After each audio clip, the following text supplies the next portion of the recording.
Hi you guys, and welcome back to my channel, my platform. Thank you for being here, subscribing, commenting, watching my videos, and supporting me on my journey. If you do, or if you've been here, y'all.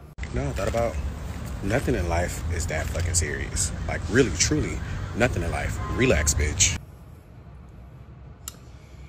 You see the fit, I got boogers, but yeah, y'all, my corn rolling. Don't play with her. But how are you guys doing? How has what's this month here, April, been into May and everything like that? I hope that you guys are continuing to take care of yourself and love yourself and do what brings you joy, and just like allow yourself and give yourself permission to be authentically you, you know, and be the best version of that, whatever it looks like.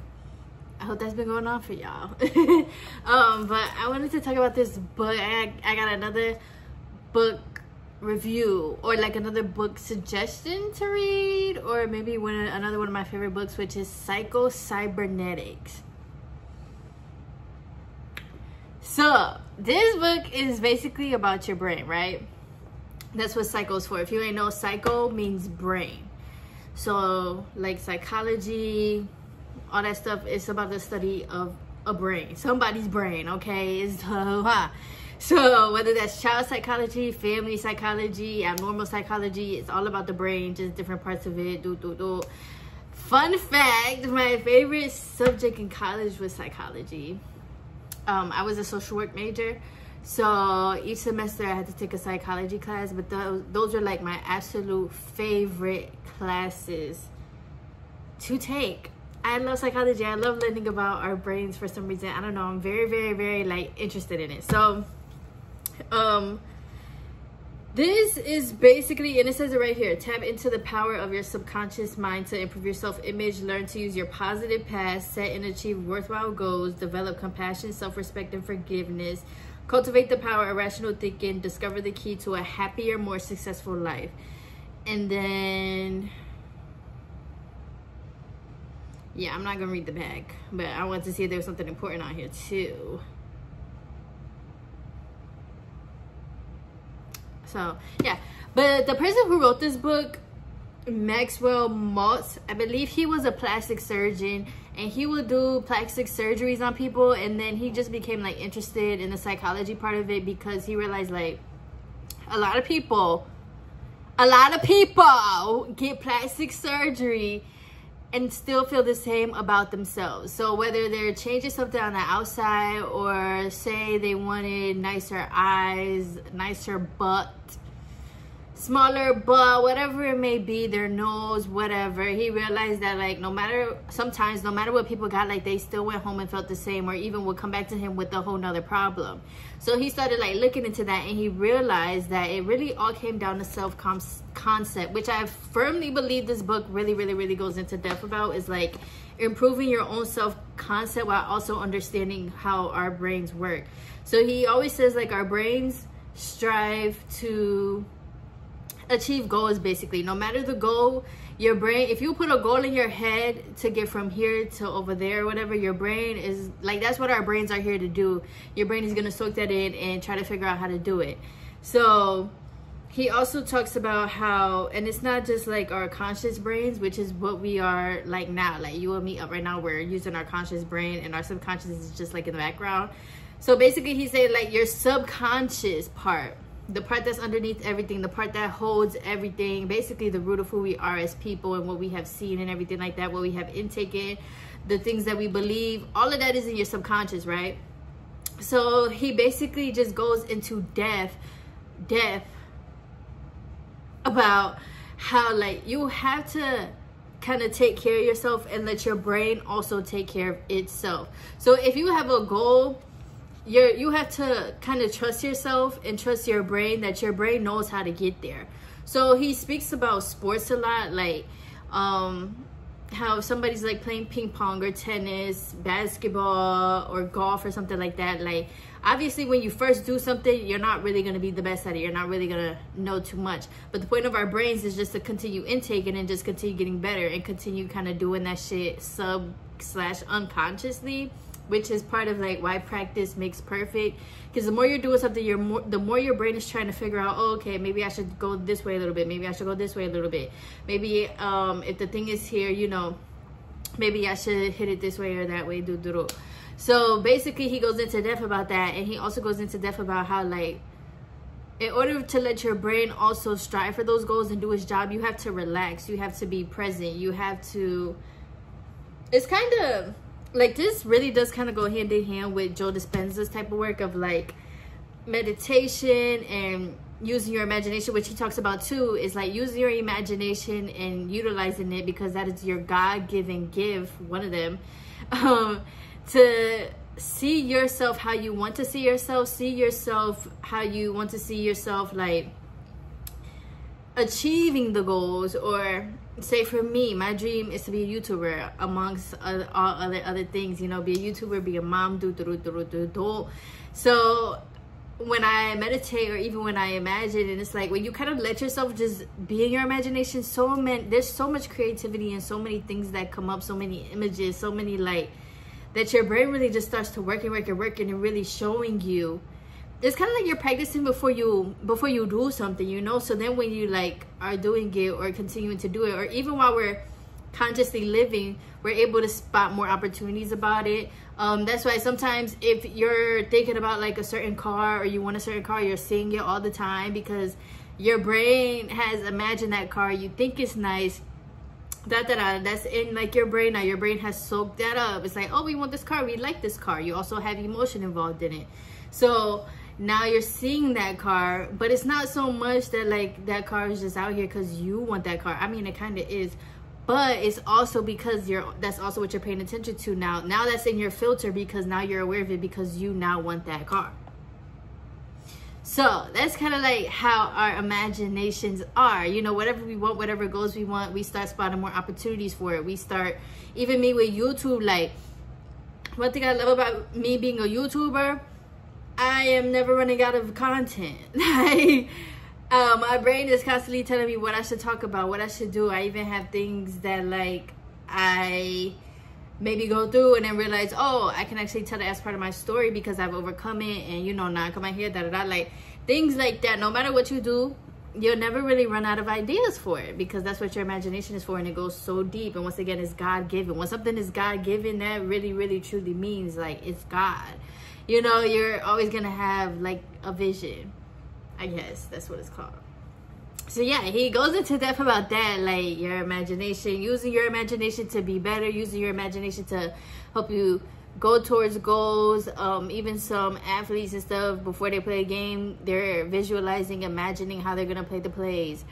Some people, some singers, rappers and stuff, they visualize, imagine how they're gonna go out there and turn up, basically. You know, people who they say even if you like want to play an instrument, get better at playing that instrument. You can visualize it and really visualize yourself like playing it, whatever you play, with your hands and everything like that. Really visualize yourself really like indulging yourself into it, and then when you actually play in real life, like you end up becoming better as well. So that brings me into more of the self-concept part that he talks about, which I absolutely love, because I feel like a lot of times we tend to beat ourselves up a lot, or be mean to ourselves, be mean to each other, judge ourselves, judge each other. You know, like it's a lot of, we have honestly so far gone from the plot, the original human plot, you know. So he goes into how like your self-concept is important, not only to achieve goals, but to be fucking happy, but to be at peace and stuff like that. Like, you have to think highly of yourself. You have to like support yourself. If you fail, he talks a lot of times how like even his clients and stuff, like they feel like, oh, I need to do this, oh, I need to do that, oh, I need to fix this so my husband can pay more attention to me, oh, I need to fix this so that I feel like people are judging me, da-da-da. And sometimes what we don't realize is that we're honestly thinking so hard about things that other people are not, but we're thinking so hard about it to the point that that becomes us. So if we're constantly thinking like, oh, this person is judging me, da-da-da, now you're always judging yourself, and now you're low-key having low self-esteem because you're always thinking about this thing. He even talks about people with like social anxiety and stuff, like, which I used to have, or I used to like be very, very scared to talk to people. How, and he was so right, y'all, how like when you have social anxiety stuff, it's just because you're like scared because you're constantly overthinking the thing instead of just being present and just being yourself. So it's like things like that, it tends to make us think like we are failures, or, oh, I can't have love, I can't find love, I'm not deserving of love, oh, you know, I'll never be this unless I have that, and da-da-da. And he really just goes into how like your self-concept is low-key everything, because no matter what goes on inside, that's what sticks with you, and that's what you're continuously like telling yourself.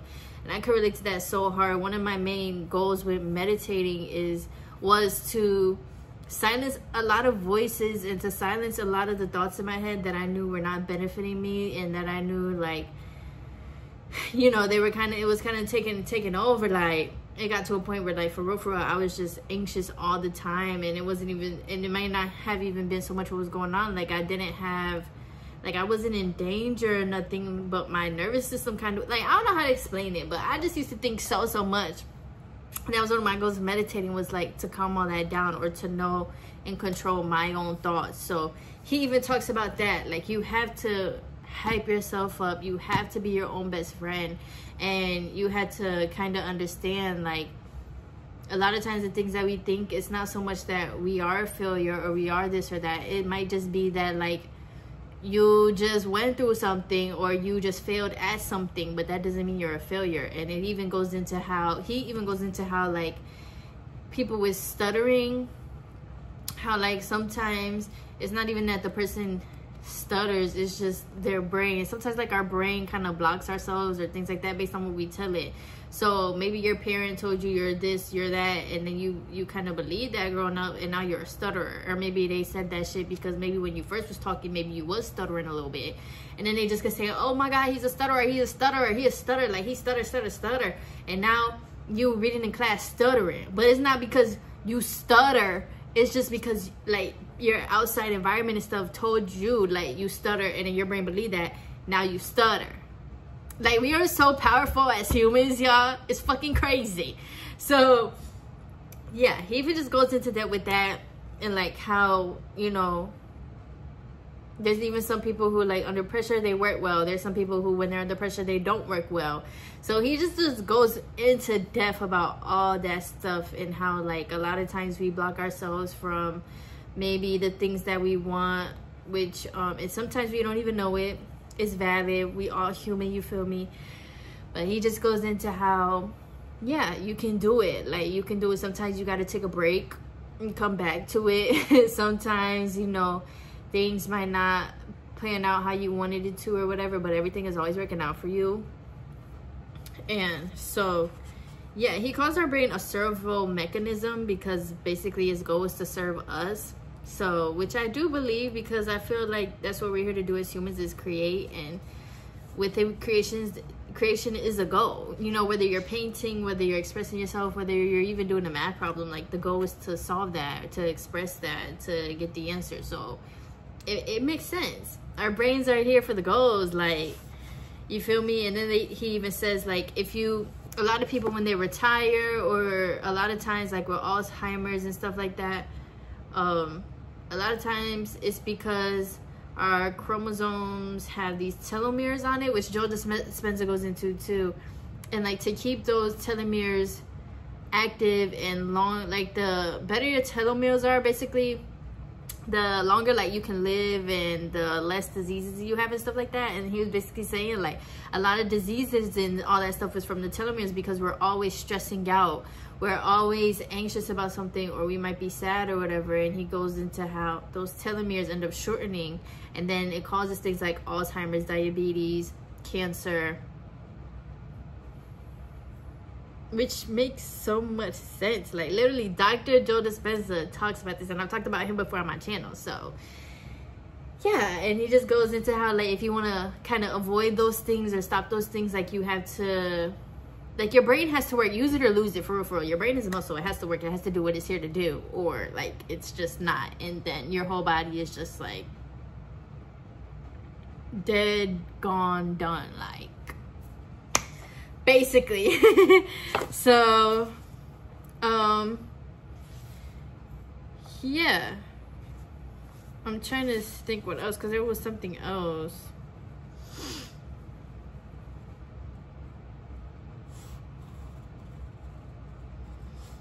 But yeah, he also gives like writings in here that you can do too. It really helped me. I read this book a couple years ago, maybe like 2021, 2020, 2019, something around that time. I feel like 2019 was when I first for real got into like my own awakening to why I'm here. Or 19 was like, do I really want to be here? Like let me see. Like some shit gotta shake, you know.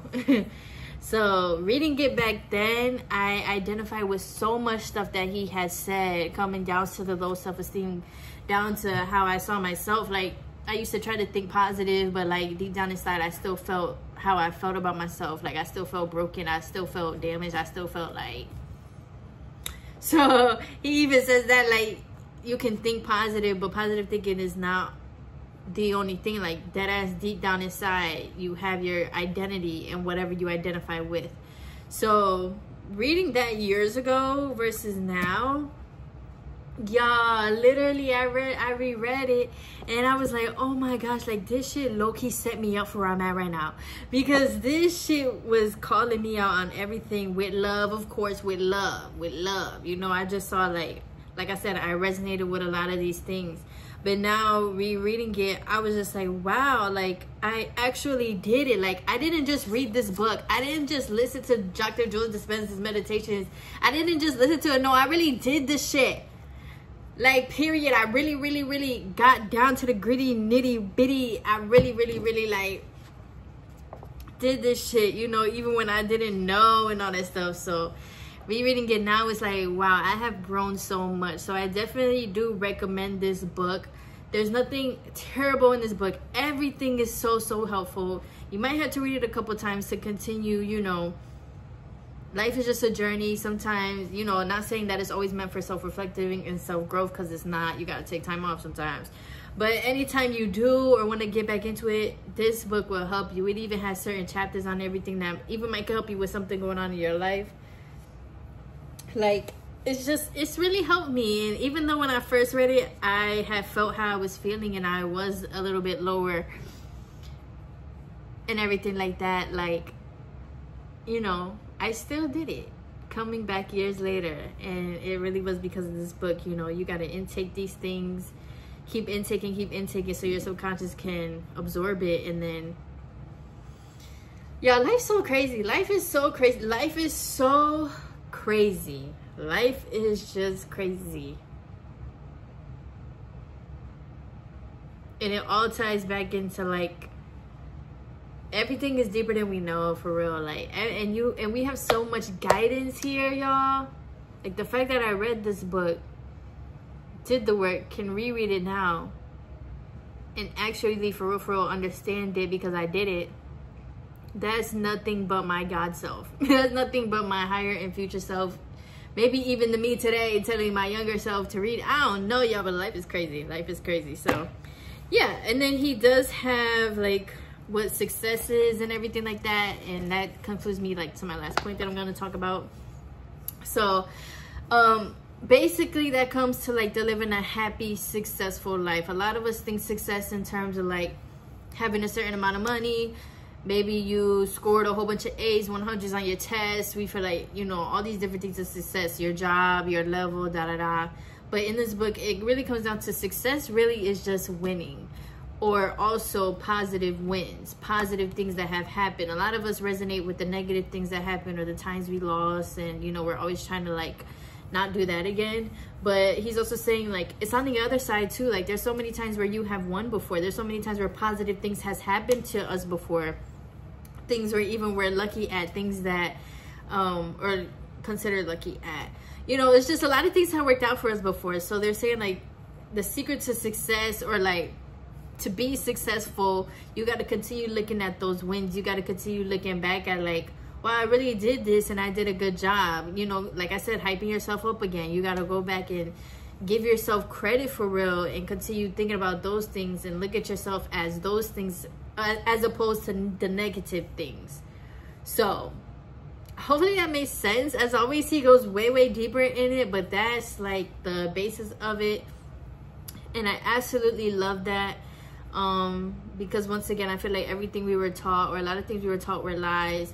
Success has nothing to do with your external, how much money you making, what you doing, this and that. No, success. Are you successful within your own self? Like, do you think of yourself as a happy, winning person, even throughout the downs or the losses? Like, do you still see yourself as a resilient person?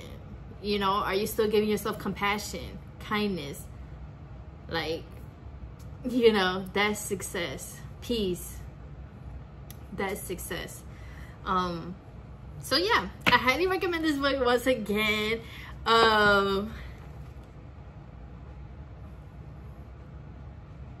So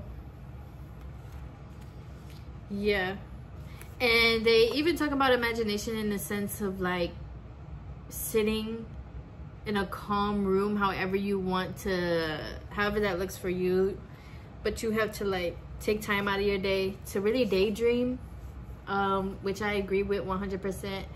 When we were kids, you know, we always daydream, or we always dream about this and that. You know, little girls dream about being princesses, and kids dream about being firefighters and all these other things. Like, we're always dreaming when we're kids.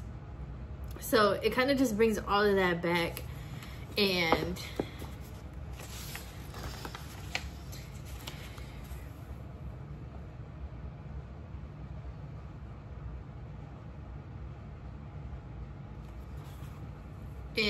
so yeah, and then it tells you to like how to also kind of deal with others by understanding that others, a lot of us were not